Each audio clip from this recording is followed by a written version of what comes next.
L'Union interparlementaire constate que les parlementaires, du fait de leur statut politique et de l'immunité parlementaire dont ils bénéficient, devraient aussi être des citoyens qui ne devraient pas subir un certain nombre d'atteintes à leurs droits du fait de leur mission.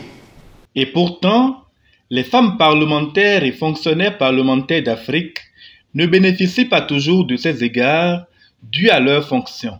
C'est ce que révèle en tout cas l'étude régionale de l'Union interparlementaire sur le sexisme, le harcèlement et la violence à l'égard des femmes dans les parlements d'Afrique. Étude dont prennent connaissance les députés béninois à l'occasion de cet atelier de vulgarisation. Des mots qui ont des origines bien plus profondes. Avant de venir au Parlement, nous les femmes, on a dû transiter par un parti politique. Le seul fait qu'au cours d'une réunion, les hommes disent, les femmes, trois femmes qui viennent ici, tu n'as qu'à savoir que tu es venu pour Bakary. Il n'y a pas de place pour un homme. Donc, avant d'arriver au Parlement, chacune d'entre nous a vécu ces petits jeux-là.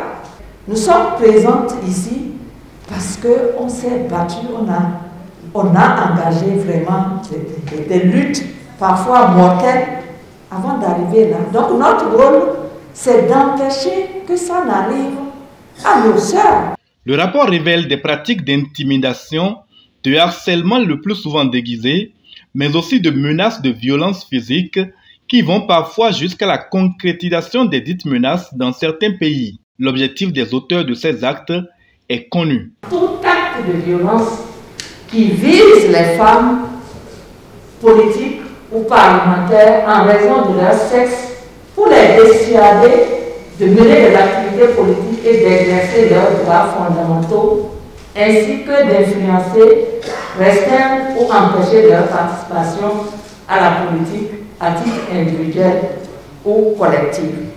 Associé à la présentation du rapport, l'Institut national de la femme, représenté par sa secrétaire exécutive, perçoit dans les violences faites aux femmes parlementaires par leurs collègues masculins la conséquence d'une banalisation de ces pratiques dans les parlements et dans la société.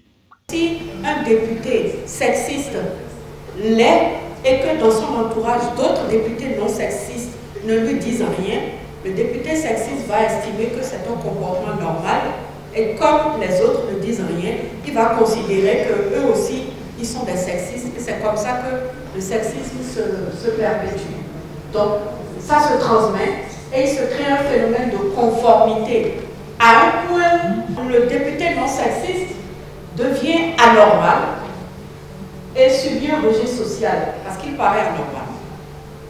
Si la société estime que le sexisme n'est pas un grand mal, les individus sexistes n'éprouveront pas de scrupules à utiliser les stéréotypes de genre pour justifier leurs actions et leurs discours. Fortement intéressés par le sujet, les parlementaires béninois vont prendre une part active au débat.